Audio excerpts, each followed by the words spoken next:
When rain stop. The rain had been falling for 7 years. I no longer remembered the warmth of sunlight on my skin, the way the world looked when it wasn't veiled in perpetual gray. The city, if it could still be called that, had long since surrendered to the water. Streets had become rivers, buildings stood like half-drowned sentinels, their upper floors the only refuge for those who refused to leave. And yet, we stayed. Not out of hope, but because leaving meant facing the unknown beyond the endless storm. I was one of the few who still walked the flooded streets. My boots sloshed through the murky water, my coat heavy with the weight of absorbed rain. The government had collapsed years ago, its last broadcasts swallowed by static.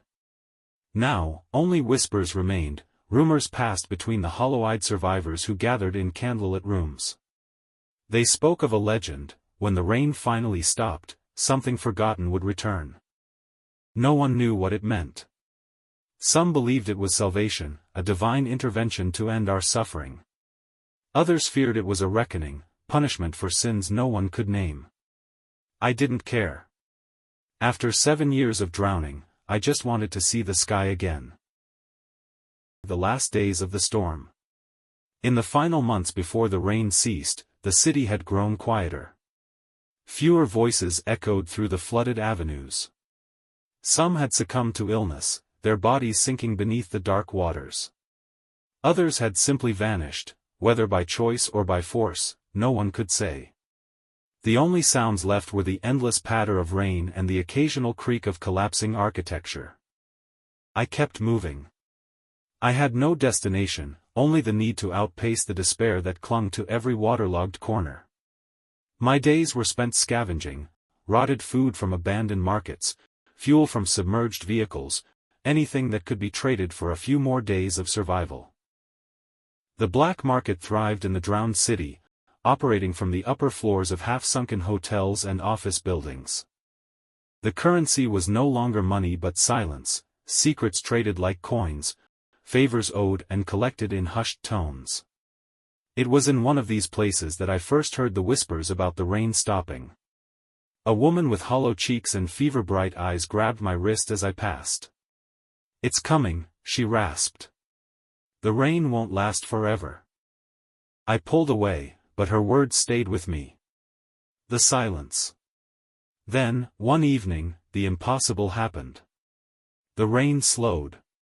At first, I thought it was a trick of the mind, a desperate hallucination. But no, the relentless drumming on rooftops grew softer, the downpour thinning into a drizzle. People emerged from their shelters, their faces gaunt with disbelief. The clouds, once an impenetrable shroud, began to fray at the edges. And then, silence. The rain stopped. A hush fell over the city, so profound it was as if the world itself was holding its breath. The water in the street stilled, reflecting the first glimpse of twilight we had seen in years. I stood there, staring upward, waiting for the sky to collapse again. But it didn't. The forgotten thing. That was when I felt it, the presence. It wasn't something I saw, not at first. It was a pressure in the air, a whisper against the back of my neck, the sensation of being watched by something vast and ancient. The others felt it too. Some fell to their knees, weeping. Others backed away, their eyes wide with terror. I turned slowly, scanning the ruins. And then, movement. At the far end of the street, where the water met the shadows of a broken cathedral, something stirred. A shape, indistinct at first, then solidifying. Tall, too tall to be human, its form shifting like smoke given weight. It did not walk, it unfolded, each motion deliberate, inevitable. The forgotten thing had returned. I should have run. Every instinct screamed at me to flee. But I didn't. I stood there, rain dripping from my hair, my heart pounding in my chest, and I waited. Because after 7 years of drowning, I wanted to see what came next. The choice. The creature, if it could be called that, did not approach. It simply was, an entity beyond comprehension, its presence rewriting the air around it. The survivors around me reacted in different ways. Some reached out as if in prayer. Others turned and fled, their splashing footsteps echoing through the dead city. And then, it spoke. Not in words. Not in any language I knew. But I understood it all the same. You have been waiting. It wasn't a question. I didn't answer.